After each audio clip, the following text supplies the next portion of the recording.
Director देखते हैं तो वो बार बार इस चीज़ की बात करता है कि डिस्ट्रैक्शन, मुझे डिस्ट्रैक्ट नहीं होना है, मेरा 5वां अटेम्प्ट है, मुझे निकालना है। आप जब तैयारी कर रहे थे तब किस तरह के डिस्ट्रैक्शंस एग्जिस्ट किया करते थे? Late 70s, early 80s। कई लोगों ने कहा यही प्रेम की उम्र भी है और यही करियर के लिए संघर्ष करने की उम्र भी है। और मैं अगर थोड़ी सी छूट लूँ तो आपने दोनों सफलतापूर्वक किए। जी, यहीं इसी दिल्ली यूनिवर्सिटी के कैंपस में इन्हीं खूबसूरत वादियों में प्रेम भी मिला और बतौर IAS जिंदगी का आगे का रास्ता भी। तो आपने ये डिस्ट्रैक्शन, संघर्ष और प्रेम की थ्योरी कैसे निभाई? पहली बात तो ये है कि आपने कहा कि ये जो कॉम्पिटिटिव एग्जाम के लिए तैयारी करते हैं ये संघर्ष है और प्रेम डिस्ट्रैक्शन है, तो मेरे ख्याल दोनों संघर्ष है। ओके। और रही बात, देखिए मेरा ये मानना है और मैं इस बात पर आज तक कायम हूँ कि ज़िंदगी को हिस्सों में नहीं जीना चाहिए। यू कैन कंपार्टमेंट लाइफ कि जी आज एक किश्त जीऊँगा फिर कल दूसरी किश्त जीऊँगा, ऐसे नहीं होगा। अगर आप ज़िंदगी को किश्तों में जिएंगे तो बहुत भारी प्रीमियम अदा करना पड़ेगा।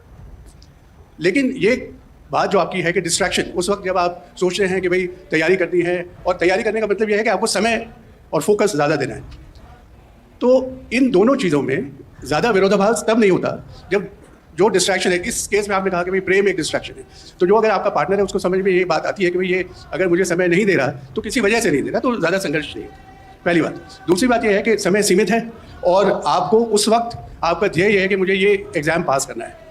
और एग्ज़ाम सिर्फ सिविल सर्विसेज का नहीं, अगर आप MA कर रहे हो तो आपको MA का एग्ज़ाम भी पास करने की उतनी ही लालसा होती है जितनी सिविल सर्विसेज। तो मैं ये मानता हूँ कि अगर आप थोड़ा अपने दिमाग को उलझन से बाहर निकाल लें कि भाई ये डिस्ट्रैक्शन है, तो हाँ ये ज़रूरी है कि बहुत सारी चीज़ें जो आप करना चाहें वो उस वक्त आप मुलतवी कर देते हैं कि भाई ठीक है थोड़े दिन के लिए छोड़ दिया। लेकिन अगर 6-7 साल तक आप ये काम करें तब ज़रूर समस्या होती है।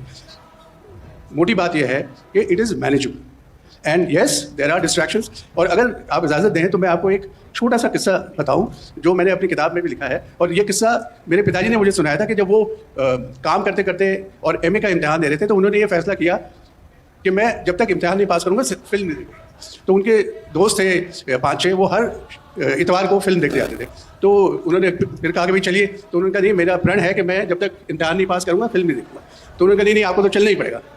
तो वो गए और सिनेमा हॉल में आँख बंद करके बैठे। ये उन्होंने हमको बताया। बाद में उनके दोस्तों ने कहा कि यार इसको छोड़ो, ये तो बहुत ज़्यादा ज़िद्दी है। लेकिन सब लोगों के ज़िंदगी में इस समय जब आपके ऊपर इतना ज़्यादा टेंशन है कि भाई मुझे लाइफ का ये मेरा मिशन है, इसको पूरा करना है, तो जाहिर है द्वंद्व होगा। लेकिन द्वंद्व को आप मैनेज कर सकते हैं। हमने मैनेज किया। मुझे नहीं लगता कि किसी भी चीज़ के लिए कोई कीमत चुकानी है।